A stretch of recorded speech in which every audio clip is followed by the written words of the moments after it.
밴드가 참 좋습니다. 저희들이 듣기에도 좋으니까 우리 아버지 하나님께서도 참 기뻐하셨겠죠? 그렇게 믿습니다.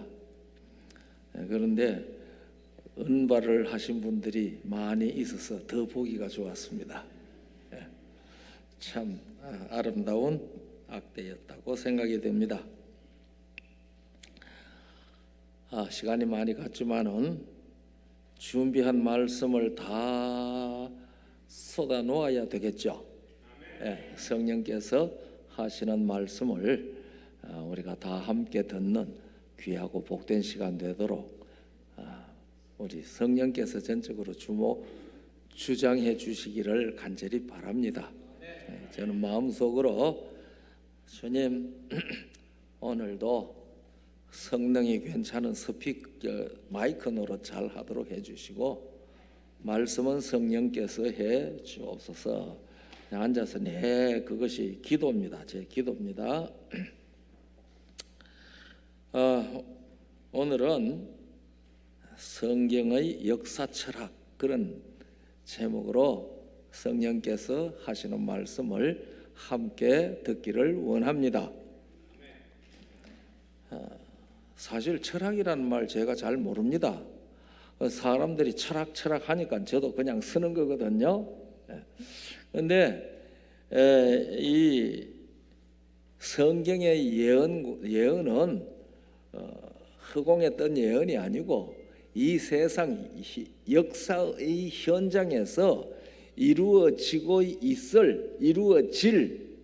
사실들을 미리 말씀하신 것입니다.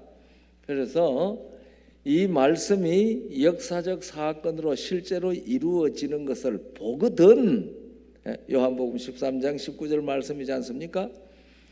내가 미리 말한 것이 이루어지는 것을 보거든. 요한복음 14장 29절에도 내가 미리 말한 것이 이루어지는 것을 보거든.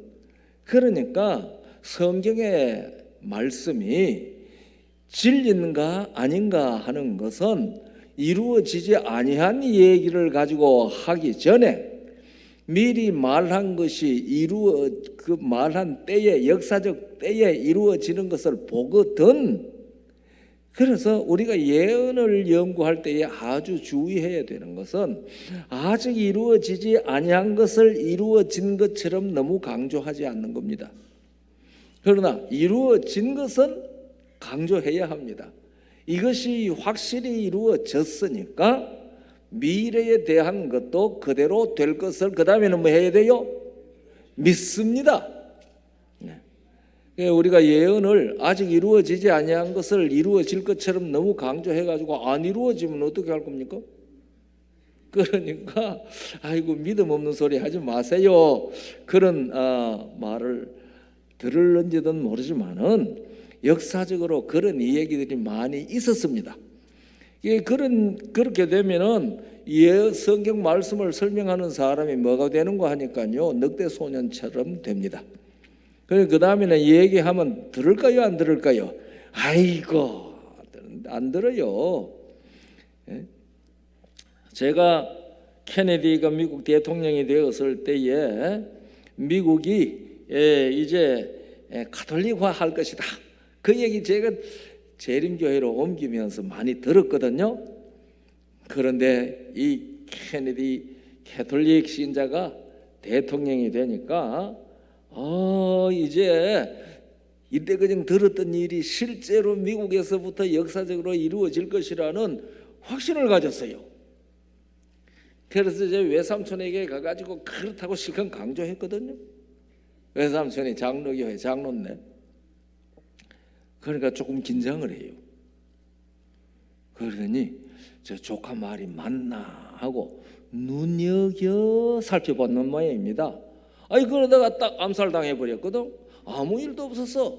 그러니까 날 보고 하는 말이 너 하는 말 엉터리야. 이제 그런 해석하지 마. 나 안 믿어. 이런 일 되면 안 되잖아요. 그러니까 확실한 하나님의 말씀을 우리가 잘못 전하는 일을 통해서 사람들에게 믿을 수 있는 기회를 빼앗는 일은 주님의 뜻을 이루는 것이 아닙니다. 그렇기 때문에 예수님께서 강조하신 것입니다. 내가 미리 너희에게 말한 것이 이루어지는 것을 보거든. 그래서 다니엘이 그 얘기할 때에는 미래였죠. 그러나 오늘날 우리는 그것들이 다 역사의 현장에 그대로 이루어진 것을 보는 사람들입니다. 누구보다 복이 있어요? 다니엘보다 복이 있어요. 우리는 그걸 다 보고 역사적 사실들을 설명을 하면서 성경은 진리의 말씀이라는 것을 과학적으로 증명할 수 있는 그런 위치에, 그런 시대에 우리가 살고 있지 않습니까? 이것은 놀라운 특권입니다. 그래서 이 세상 역사는 천지와 만물을 창조하시고 우주를 돌보시는 여호와라 이름하신 그 하나님께서 운행하신다. 그것이 이 성경을 통해서 흐르는 역사 철학입니다. 원리입니다. 섭리입니다. 그래서 느부갓네살이 이 꿈을 꾸고 이상하다고 했을 때 다니엘이 해석하는 말 중에 7대를 짐승과 같이 하늘 이슬에 젖으면서 지내는데 지극히 높으신 자가 인간 나라를 다스리며 지극히 높으신 자의 뜻대로 누구에게 주시는 줄을 누구에게든지 주시는 줄을 깨닫는 것이 대단히 중요합니다. 지금 이 미국이나 우리의 고국이나 이 근방의 여러 나라들에 아이고 좀 저런 사람들이 통치자가 안 됐으면 좋겠다 하는 그런 생각들이 머릿속에 드는 사람들이 많이 있을 것입니다. 우리 교인들 중에도 말이죠. 그러나 그것 가지고 투덜투덜 한다고 이루어지는 것 아니잖아요. 그래서 그런 걸 가지고 투덜투덜 거리다 보면 입만 더러워져요. 생각만 어지러워요. 그러니까 어떻게 하라고요? give up. 하나님께 위로 하나님께 드려요. 하나님께 드리고 이 세상은 누가 다스린다는 믿음을 가지고 지극히 높으신 하나님께서 당신의 뜻을 따라 누구에게든지 이 나라를 맡길 것이다. 그래서 바울 같은 사람은요, 이 로마서 13장 가운데 땅에 있는 권세를 존중하라고 얘기를 했습니다. 그리고 기도하라고, 우리는 기도하는 것이 우리의 할 일이라고 생각합니다.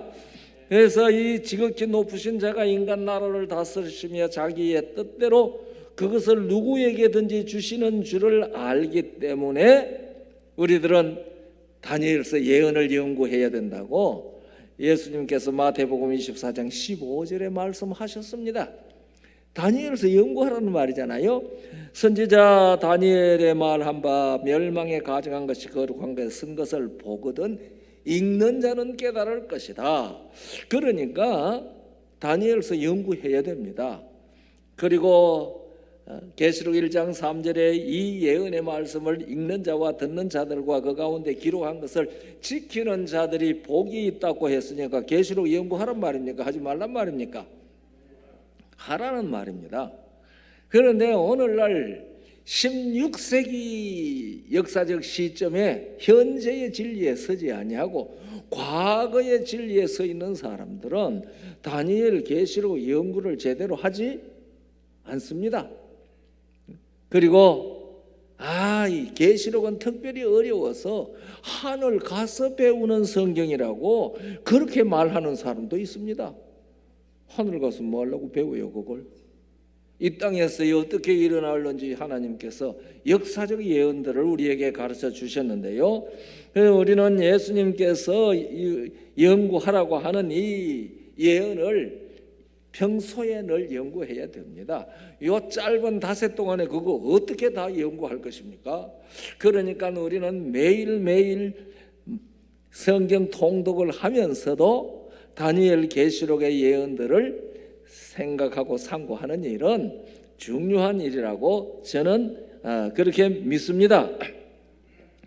그래서 하나님께서는 이 다니엘과 요한계시록 안에 세상 역사의 진행과 그 역사의 진행에 담긴 그리스도인들이 반드시 알아야 할 역사 철학을 담아 놓았기 때문에 연구하라고 합니다.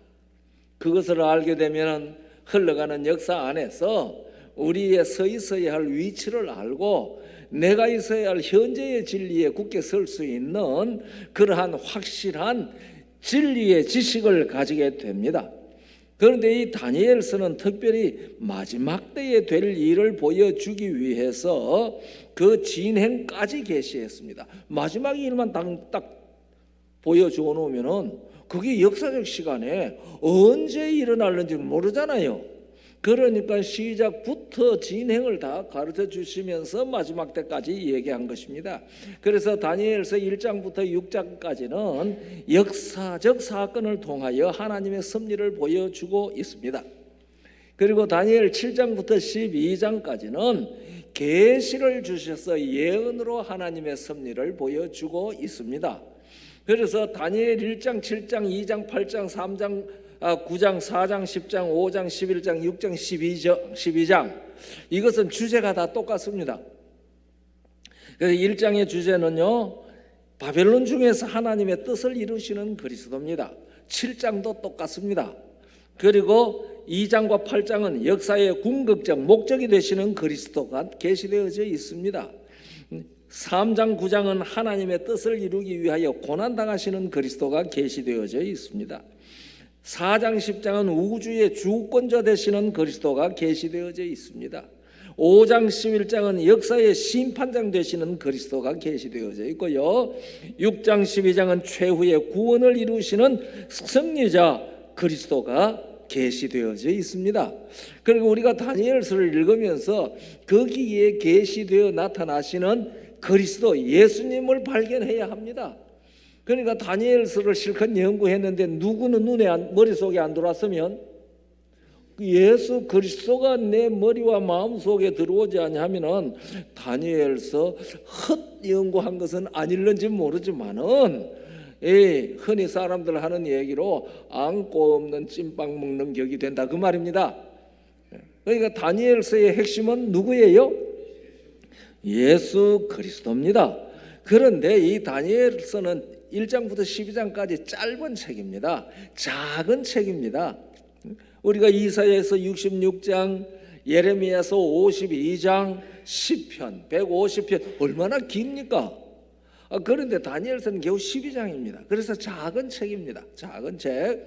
계시록 10장에는 손에 펴놓인 작은 책이라고 그랬습니다. 작은 책. 그런데 이 짧은 작은 책 안에 마지막 때라고 하는 말, 끝날이라고 하는 말이 8번 이상 나오고 있습니다. 그리고 하나님께서는 광채나는 우상의 모양으로 세상의 역사를 간단하지만은 아주 확실하게 보여줍니다. 제가 부탁을 해서 이 화면 좀 띄우라고 했어야 하는데 그 말 빼먹었네요. 여기에 우상 그림 여러분 머릿속으로 그려보세요. 다 대부분 아실 것입니다. 그래서 이 황금 머리, 은 가슴, 팔, 놋, 배, 넓적다리, 철로 된 다리와 종아리, 그리고 흙과 철로 섞여서 이루어진 발과 발가락, 그렇게 된 그 우상을 느부갓네살이 봐서 잊어버렸지만은 다니엘을 통하여 그것을 보여주셔서 느부갓네살에게 가르쳐 주도록 하지 않았습니까? 이것은 나라들의 흥망을 예언한 것뿐만 아니라 그 안에 역사가 진행되는 데 있어서 역사의 철학, 의미도 예언되어져 있습니다. 이 영국의 유명한 역사가 로마 제국 흥망사라고 하는 책을 쓴 이 로마사 공부하는 역사학도들은 반드시 읽어야 되는 책, 에드워드 기본이라는 사람은요, 이 다니엘서를 이렇게 말했습니다. 가장 짧지만은 2500년간의 세계의 역사를 정확하게 기록한 책이라고 그랬습니다. 그런데 기본이 그 로마 제국 흥망사를 쓸 때에 아마 한 2500년 됐던 것 같아요. 지금은 이제 더 됐죠. 그래서 이 장의 예언을 통해서 가르치시려는 하나님의 중심 사상은 하나님의 나라가 건설된다는 것입니다. 그것은 바벨론, 메데파사, 헬라, 로마, 분열되는 나라들 그 얘기가 핵심이 아니고 산에서 사람의 손을 대지 아니하고 떠내어진 돌 하나가 날아와서 그것이 이 우상을 쳤는데 가슴을 쳤어요? 발과 발가락을 쳤습니다. 그러니까 그것이 와르르 무너져 가지고 여름 타작마당에 겨와 같이 바람에 날아가고 그 우상이 섰던 자리 거기에는 이 돌이 태산을 이루었습니다. 느부갓네살이 너무너무 놀랬죠. 왕이 야, 내가 아수르를 멸망시키고 세상 나라를 다스렸는데 다 차지했는데 내 나라는 어떻게 될까? 통치 2년에 이 생각하고 앉아 있었던 거죠. 잠들었던 겁니다. 그러니까 하나님께서 그가 장래일을 생각하는 그에게 장래일을 보여주신 것이죠. 그런데 꿈을 잊어버렸잖아요. 그래서 이제 다니엘을 통해서 그 꿈 해석을 듣게 된 것이죠. 그래서 이건 비유지요. 산에서 사람의 손을 대지 아니하고 떠낸 돌로 비유된 나라, 그것이 하나님의 나라입니다. 그것이 하나님의 나라인데, 그것은 사람의 손을 대지 아니했다는 그 말은 사람이 세우는 나라가 아니라는 말입니다. 그것이 태산을 이루었는데요. 다니엘 2장 20절 21절을 보면은 다니엘이 말하여 가로되 영원 무궁히 하나님의 이름을 찬송할 것은 지혜와 권능이 그에게 있음이로다. 그는 때와 기한을 변하시며 왕들을 패하시고 왕들을 세우시며 지혜자에게 지혜를 주시고 지식자에게 총명을 주시는도다. 그래서 다니엘서 2장의 이 계시는 이 세상의 역사를 하나님께서 주관하신다는 것을 증명하는 계시이고요, 역사에 담긴 하나님이 섭리하시는 역사 철학, 이 세상이 어떤 사상으로 진행될 것인지를 보여주고 있는데요, 여기에는 5가지 사실이 있습니다. 첫째는 하나님의 나라가 어떻게 성립되는가, 그것을 가르쳐 줍니다. 이 땅 위에 하나님의 나라가 어떻게 성립되는가, 그것을 보여줍니다. 그것은 역사적으로 성립된다는 말입니다. 하나님의 나라는 공중에 뻥 떠서 성립되는 것이 아니고 역사적 사건과 관련해서 역사적으로 성립된다는 말입니다. 바벨론, 페르시아, 헬라, 로마 분열되는 나라들, 그것이 역사적 사건입니까? 대답하셔도 돼요. 이럴 때에는 그 역사적 사건입니다. 그러니까 우리는 오늘날 보면 바벨론 다음에 메디와 페르시아가 섰다는 것 확실하잖아요. 역사 사건, 역사적으로 그걸 증명하지 않습니까? 그 다음에 헬라가 그리스, 알렉산드리아에 의해서 그리스라고 하는 나라가 통일 제국으로 섰다는 것 확실하지 않습니까? 그렇죠. 그 역사적 사건입니다. 그 다음에 이 그리스 다음에 로마라는 나라가 이 세상을 통치했다는 말이 역사적 사건이지 않습니까? 그래서 이것이 5대 제국입니까? 보세요. 바벨론, 페르시아, 헬라, 롬 4대 제국이네요. 4대 제국입니까? 그런데 오늘날 로마 다음에 바벨론, 페르시아, 헬라, 로마와 같은 그러한 제국이 지구상에 있습니까? 없어요. 그래서 다니엘은 그렇게 말하잖아요. 이 철과 진흙이 서로 합하지 아니한 것처럼 나라들이 합하지 아니할 것이라고 그랬죠. 오늘날 나라의 모습이 그렇다는 것을 이 세상에 살아가고 있는 사람들은 다 확인하고 있는 일입니다. 맞습니까? 그러니까 성경 말씀은 일이 이루는 것을 보거든. 그러니까 성경 말씀은 확실한 하나님의 말씀이라고 하는 과학적 증명이 된 말씀입니까? 과학적으로 증명이 됐습니다. 그래서 지금 유럽이 이걸 통일하려고 이 노력 저 노력 여러 역사적으로 해와도 통일이 되는 듯 하다가 깨지고, 통일이 되는 듯 하다가 깨지고, 통일 안 됩니다. 하나님께서 내다보셨어요. 안 된다고 그랬습니다. 그래서 이것은 우리들에게 바빌론 다음에 페르시아라고 하는 나라 다음에 헬라 다음에 로마 다음에 분열되는 그런 나라들이 세상에 일어나는 것이 되거든, 그것이 역사적 사건으로 확실한 것처럼 하나님의 나라도 그것들의 끝에 역사적 사건으로 이 땅에 세워진다, 그것을 증명해 주신 겁니다. 그러니까 그것들이 역사적 사건으로 이루어졌다는 사실에 의해서 하나님의 나라도 역사적 사실로 어디에요? 그 나라들이 서 있던 자리, 거기가 어디입니까? 지구입니다. 그래서 그 돌이 온 세계에 가득하더라고요. 그랬어요. 많은 사람들이 하나님의 나라가 가지고 하늘 어디에 세워지는 줄 알아요? 물론 지금 하나님의 나라가 하늘에 있어요. 그러나 여러분과 제가 들어가서 우리 하나님과 함께 영원히 살 그 하나님의 나라는 위치가 어디예요? 이 지구입니다. 이 지구입니다. 그래서 하나님께서 이 지구를 새 하늘과 새 땅으로 재창조하시는 겁니다. 그래서 이 땅에, 새롭게 된 땅에 사는 사람들은 새롭게 된 땅에 들어가기 전에 먼저 사람이 새 사람이 되어야 됩니다. 그래서 옛 사람을 가지고 자기의 노력으로 새 나라의 새 땅, 신천신지에 들어가려고 하면 안 됩니다. 못 들어갑니다.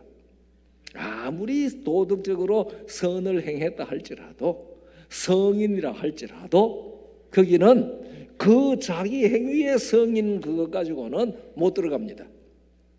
왜냐하면 아담 안에서 죽은 상태이기 때문에 그 나라는 산자의 나라입니다.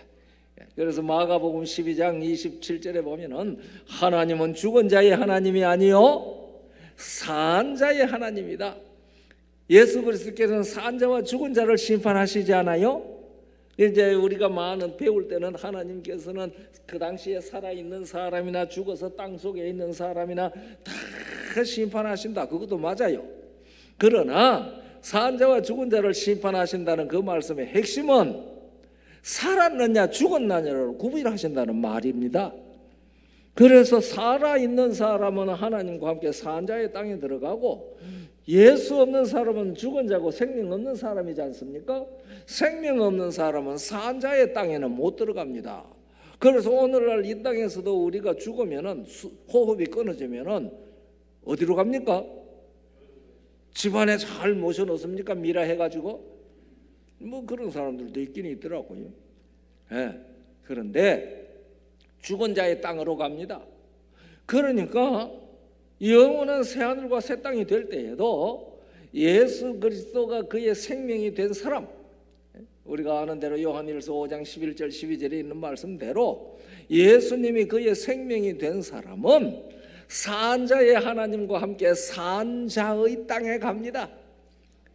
그래서 시편 27편 13절에 보면은요, 내가 산자의 땅에 있으며 하나님의 은혜 누릴 것을 알았도다 그랬어요. 그러니까 여러분과 제가 그날 깨어라 깨어라 티끌 가운데 자는 자들아 일어나라, 무덤 속에 있는 자들이 다 그의 음성을 들을 때에 벌떡 일어나가지고 어디 가요? 살았으니 산자의 땅에 갑니다. 그런데 예수를 믿고 교회 열심히 다니면서 일 많이 했는데 부활의 아침에 눈을 번뜩 떴어요. 보니까 새 예루살렘이 눈앞에 딱 보이는데 자기는 어디 있어요? 새 예루살렘 성 밖에 있어. 그러면 그 사람은 그 산자의 땅인 성 안에 들어가요? 못 들어가요? 못 들어가요. 아이고, 얼마나 안 됐겠습니까? 내가 저걸 알았는데 저기 못 들어갔어. 그러니까 교회는 열심히 다녔는데 누구는 마음에 없었어요? 생명 되시는 예수님이 마음에 없었으니까 못 들어가죠. 그러니 우리는 반드시 예수님이 내 생명이 되도록 해야 되는 겁니다. 그래서 문 밖에 서서 두드린다고 그럽니다. 그 생명이 내한테 뭐 하려고? 들어오려고. 문 열어라, 문 열어라 한대요. 안 열래, 안 열래. 그러고 못 들어가죠. 그러니까 밖에서 예수님께서 그렇게 말합니다. 야, 피투성이라도 살아라. 피투성이라도 좀 살아라. 우리가 이 땅에 사는 모습이 피투성의 모습입니다. 에스겔 16장 6절에 그렇게 말했습니다. 두 번이나 말합니다. 피투성이라도 살아라. 피투성이라도 살아라. 우리가 이 땅에 살아가면서 참 피투성이 투쟁을 합니다. 살라고 하는데 죽을 짓을 하거든요. 예수 없으면 아무리 해도 산 사람이 아닙니다. 죽음에 이르는 병을 알아서 그 자리를 향하여 날아가거든요. 그래서 이 돌나라가 세워지는 지리적 위치는 이 지구입니다. 그래서 우리가 하늘에 새 예루살렘에 가서 1000년 동안 예수님과 함께 지내다가 1000년이 지내고 난 다음에는 이 땅으로 다시 와서 그때 여러분들 이 지구가 이 태양계가 하나님이 창조하시는데 제일 마지막에 창조되었기 때문에 창세기 2장 1절이 그걸 말하거든요. 천지와 만물이 다 이루니라. 이 태양계 창조하신 다음에 하나님의 창조 사업이 끝났다는 말입니다. 다 이루니라. 그래서 이 지구의 사람들은 하나님이 창조하는 거 봤어요, 못 봤어요? 못 봤어요. 그러니까 이상한 소리를 많이 하죠. 아담도 못 봤어요.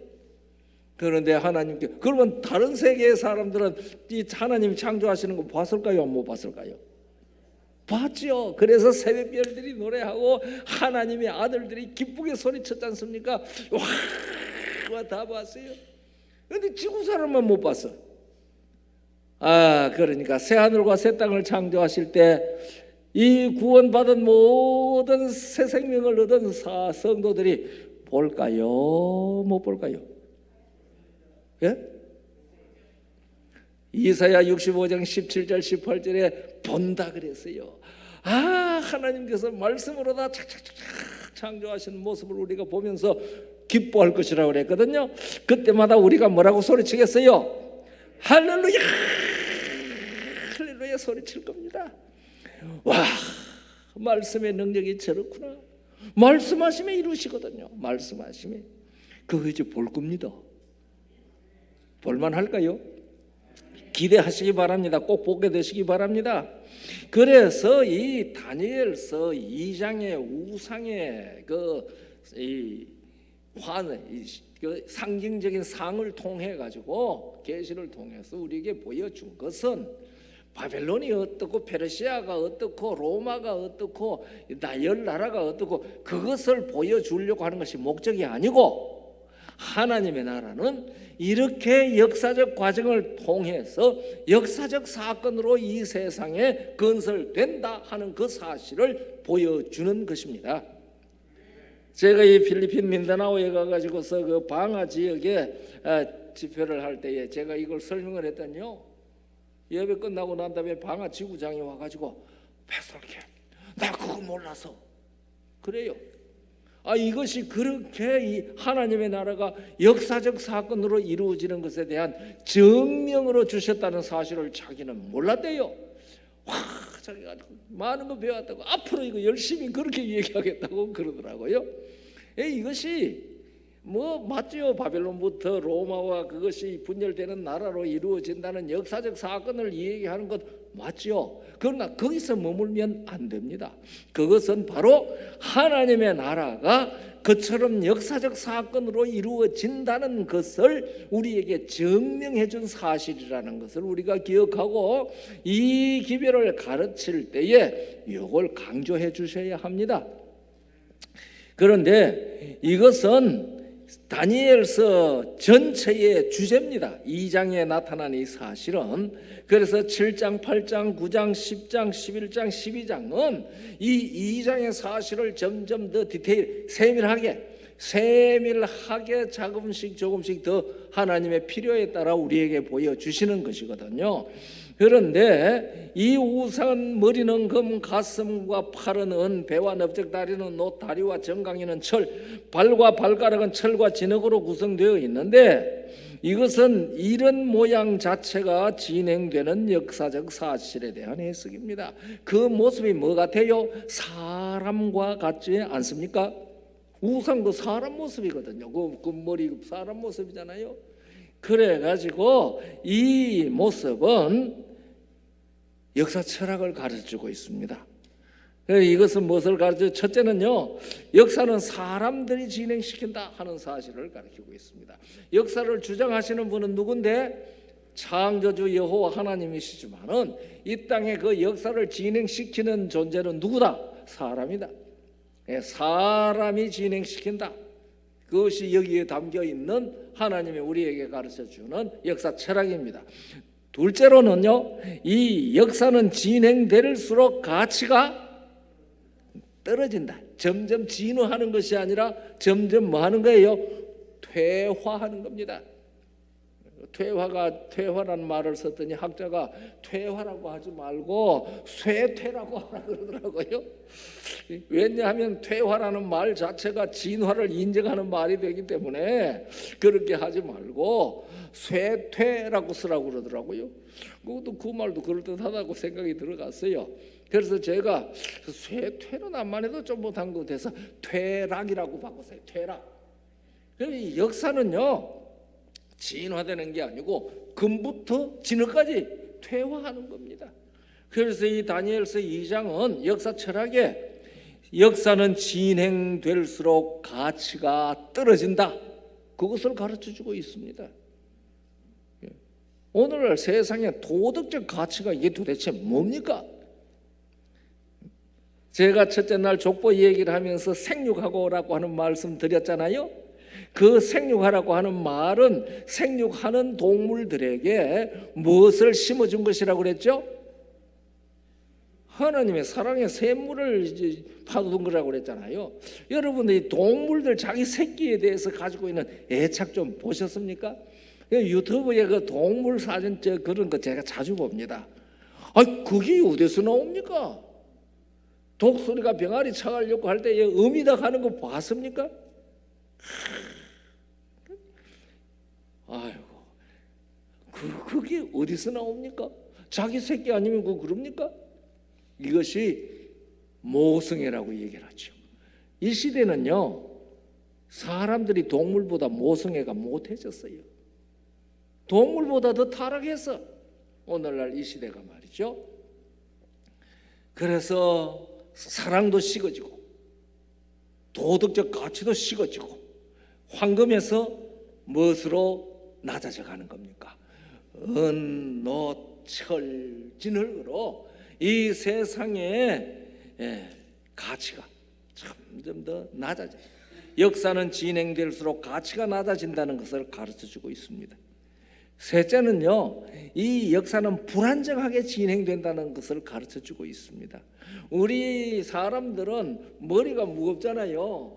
머리가 무겁지만은 하나님께서 살아있는 생명력 때문에 무거운 머리를 이고 다니면서도 무겁다고 안 느껴져요, 우리 의사 선생님들. 그런데 사람이 덜컥 죽고 나면은 어디를 들면 무거워요? 머리 쪽이 발 쪽보다 훨씬 무겁죠. 그런데 이 생명 없는 것은 위쪽이 무거우면은 불안정해요. 이 생명 없는 것은 동상 같은 것은 어디가 무겁고 튼튼해야 돼요? 이 아래쪽이 무겁고 튼튼해야 됩니다. 그런데 이 역사를 나타내는 이 동상은 아래쪽으로 내려갈수록 어때요? 특별히 발은 뭐예요? 이 발은 진흙이 진흙. 그러니까 역사는 진행되어지는데 그 진행되는 과정이 뭐하다? 불안정하다. 그것을 가르쳐 줍니다. 이것이 역사 철학입니다, 성경이. 그리고 네 번째는 이 역사는 무엇이 지배한다? 머리가 지배하거든요. 그런데 그 머리가 뭡니까? 그 우상의 황금입니다. 그러니까 이 역사는 황금 만능주의가 세상을 지배한다는 것을 가르쳐 주고 있습니다. 맞잖아요. 오늘날도 이 세상은 유전무죄, 무전유죄 이런 식으로 이 황금이 세상을 지배하고 있습니다. 그리고 내적 사상, 역사를 지배하는 사상은 바벨론 사상이라는 말입니다. 바벨론 사상. 그래서 여러분과 제가 바벨론에 살고 있는 겁니다. 바벨론이라는 바벨론 사상이 지배하는 세상에 살고 있으면서 돌나라의 정신을 가지고 사는데, 이거 이 황금이 돌 보니까 가치가 있어 보여요, 없어요? 예수님께서 이런 말씀하셨지 않습니까? 들의 백합화를 봐라. 저것이 솔로몬의 모든 영화로 입은 옷보다도 더 낫다. 다시 말하면 솔로몬의 모든 영화로 입은 옷이 저 꽃 하나만 같지 못하다. 여러분들 여기에 말이죠, 이 화분 하나 갖다 놓고 솔로몬의 왕복, 화려한 왕복 딱 갖다 놓고 원하는 대로 가져가라고 하면 뭐 가지고 가실래요? 화분 들고 가실래요? 왕복 들고 가실래요? 비교할 걸 비교해야지. 그런데 예수님께서 그런 엉터리 비교가 어디 있습니까?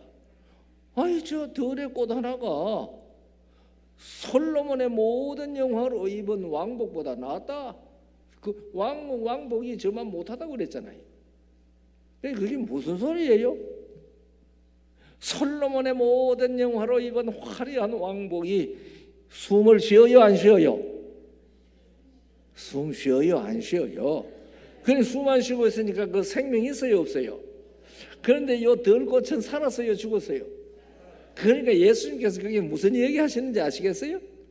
생명의 가치가 세상의 도덕적 화려한 것보다 낫다, 그 말입니다.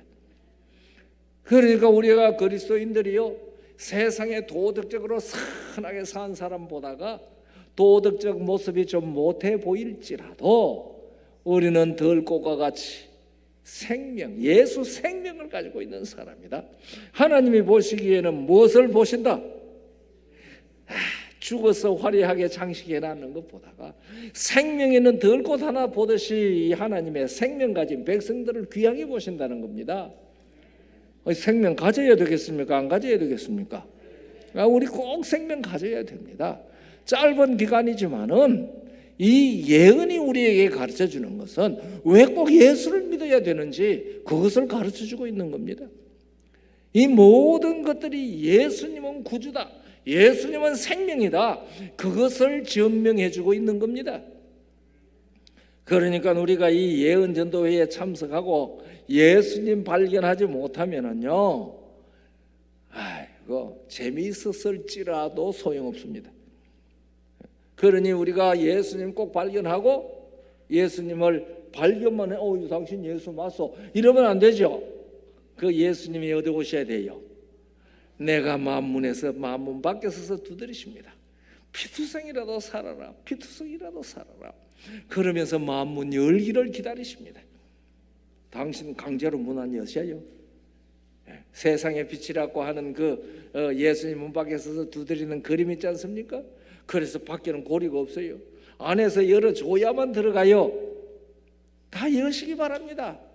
정말 여시고 예수님 모시기 바랍니다. 그래서 세상 나라들의 흥망이 예언의 중요한 내용인데, 그것이 이루어지는 것을 보거든 예수님이 참 구주시고 성경이 참 진리의 말씀이라는 것을 너희가 알아야 된다.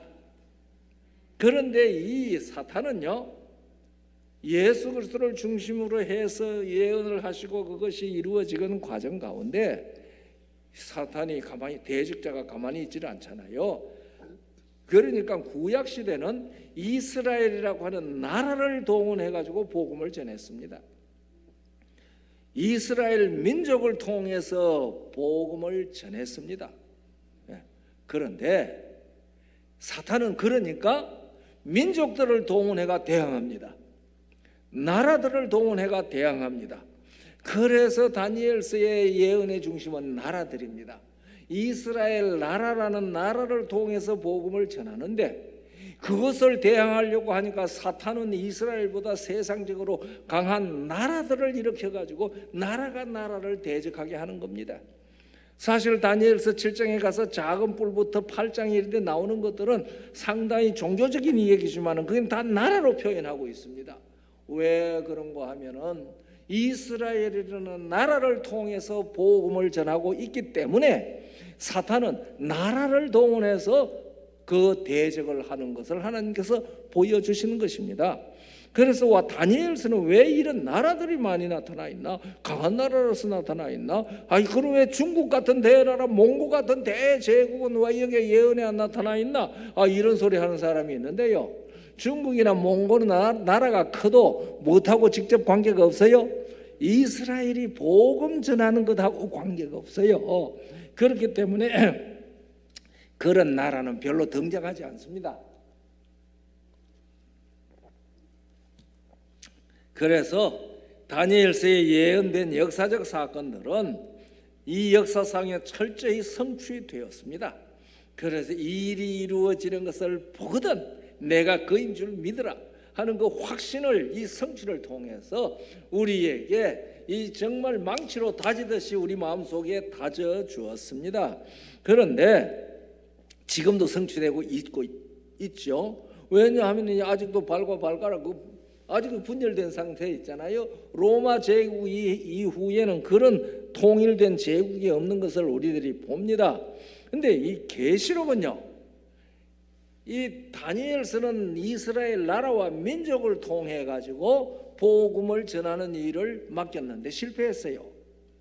실패했는데 그것이 이 계시록에 와가지고는 교회를 중심으로 복음을 전가하게 한 겁니다. 그래서 계시록의 중심 내용은 교회입니다.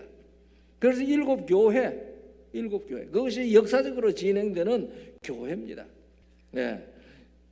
그래서 이 교회를 통해서 마침내 이스라엘에게 했던 그 약속이 이루어진다는 사실을 출애굽기 19장 5절로 6절에 기록한 그 이야기를 계시록 1장 5절 6절 5장 9절 10절에서 이루어지는 것으로서 우리에게 가르쳐주고 있습니다.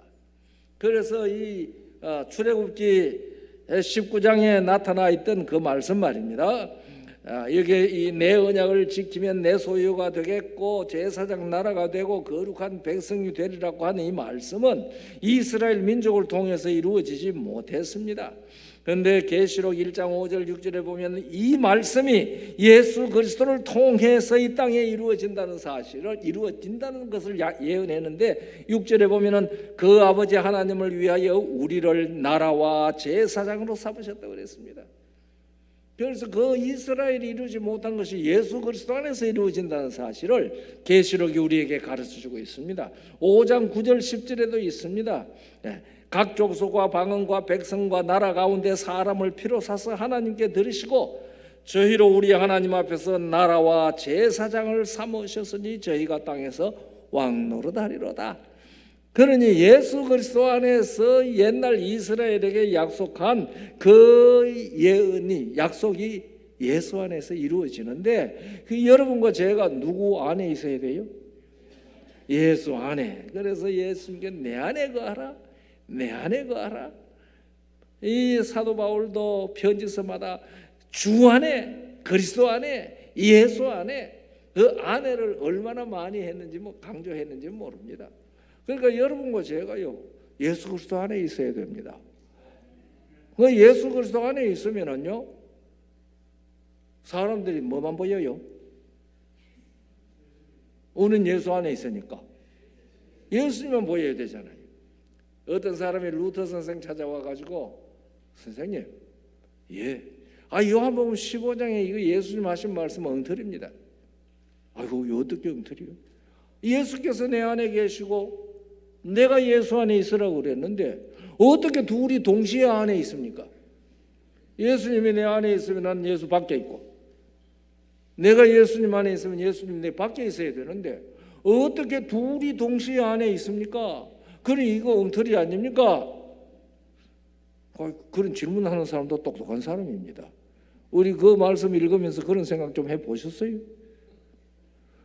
루터 선생 참 어려운 질문 받았습니다. 그런데 기가 막힌 대답을 하셨습니다. 숯에 불을 붙이면은 숯에 불을 붙여가 숯이 붉게 달면은 불이 숯 안에 있습니까? 숯이 불 안에 있습니까?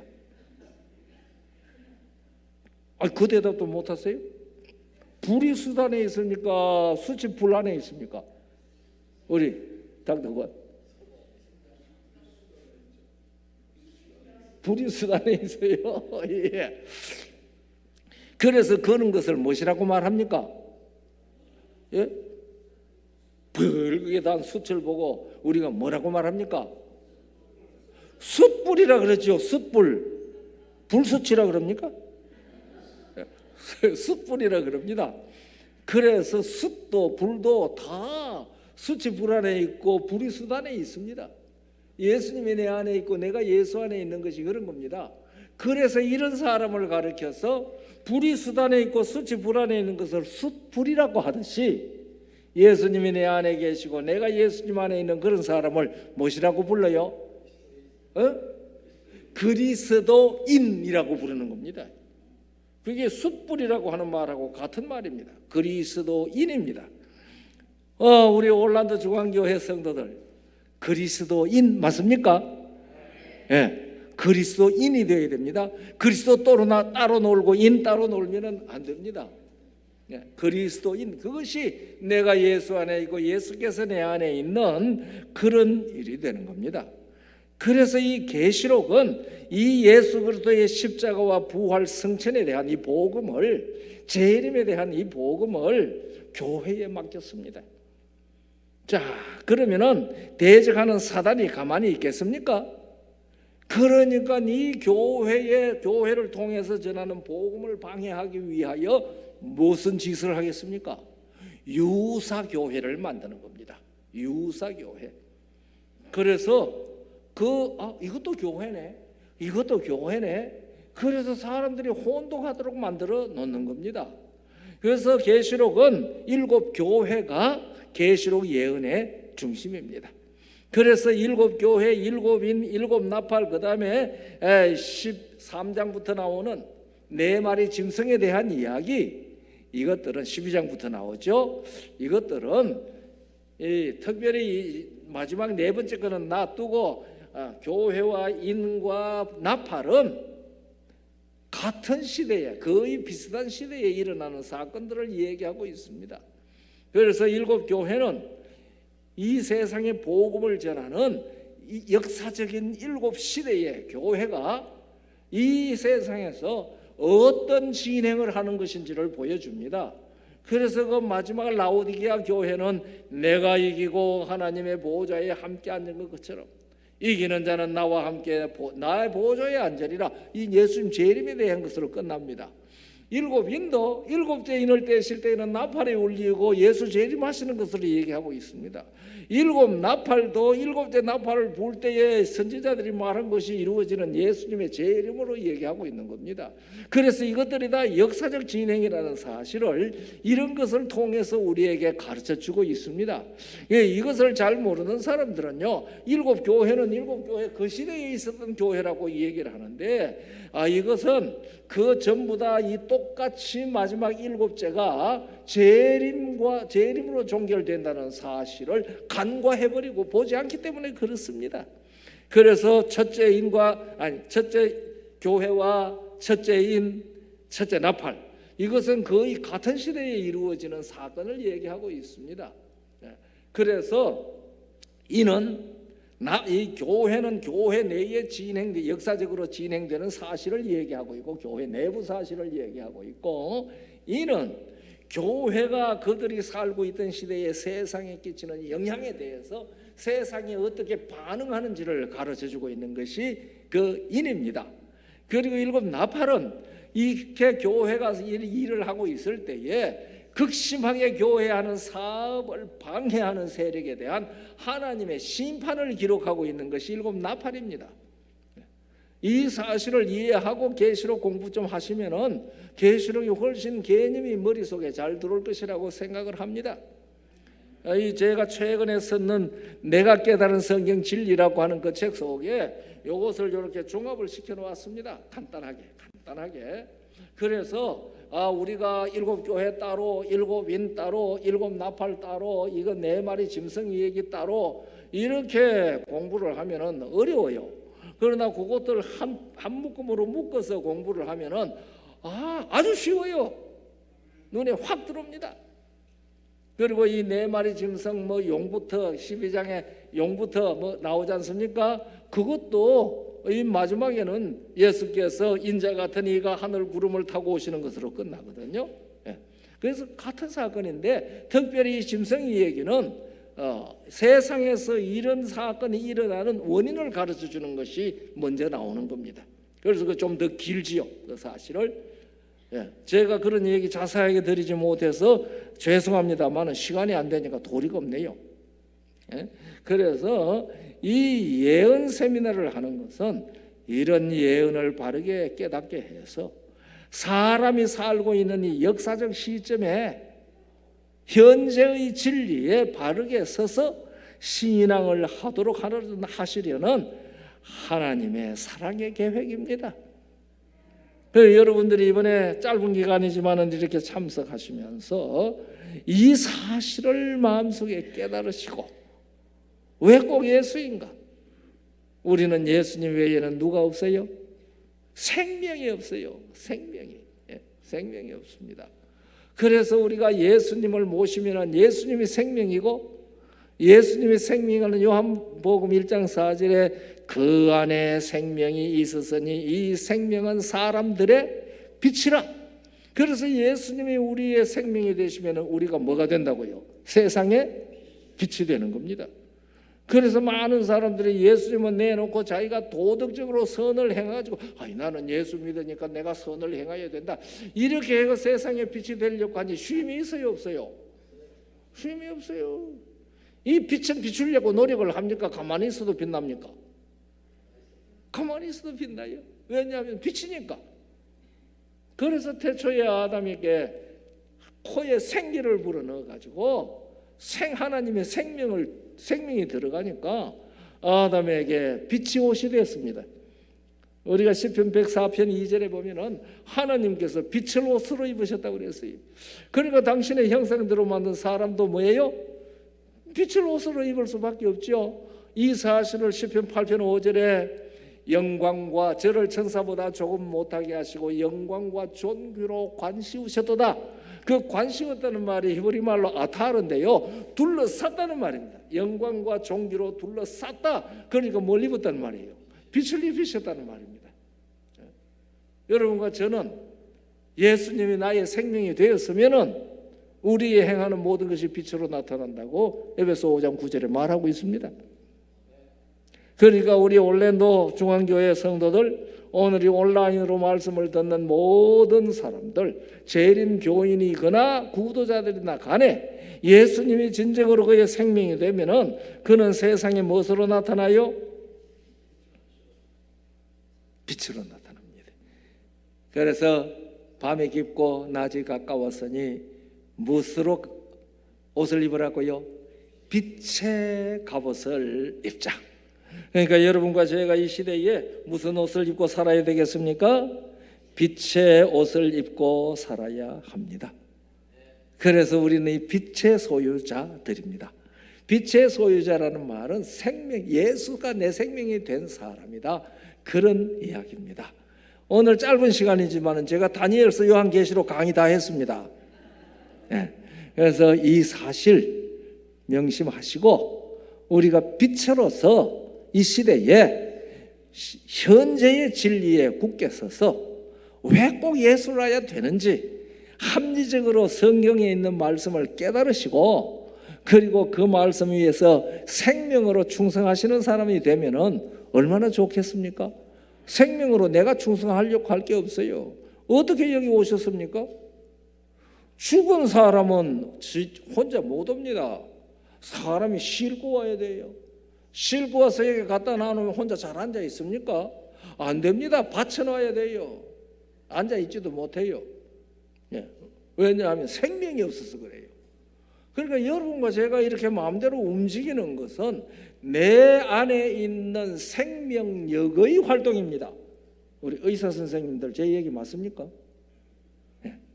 아니 그러니까 우리가 호흡이 딱 꺼내지고 나면은요, 멀쩡하게 서가 있던 사람이 화닥닥 넘어져 버려요. 생명이 없으니까 세워놓지를 못하잖아요. 그래서 생명, 성경은 생명이 얘기합니다. 존재와 생명. 그래서 이 존재와 생명은 누구 안에서만 얻을 수 있다?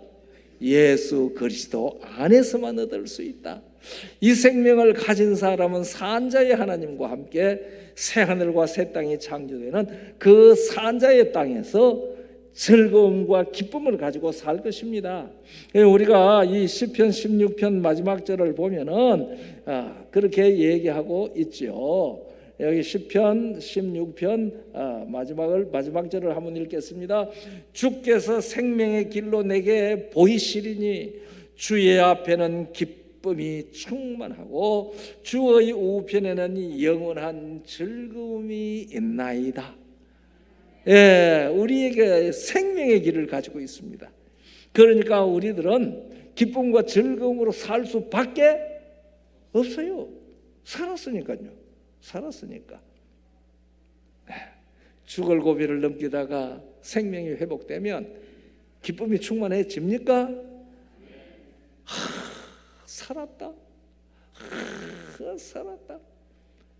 이번 이 집회를 통해서 말씀을 들은 모든 사람들이 정말 그 마음속에서부터 정말 내가 살았구나 기쁨과 즐거움이 충만해서 이것이 하나님의 뜻을 이루는 능력이 되는 귀한 경험들이 이루어지도록 주님의 성령께서 개인마다 이름을 기억하시고 이 충만한 복을 주시기를 간절히 바랍니다.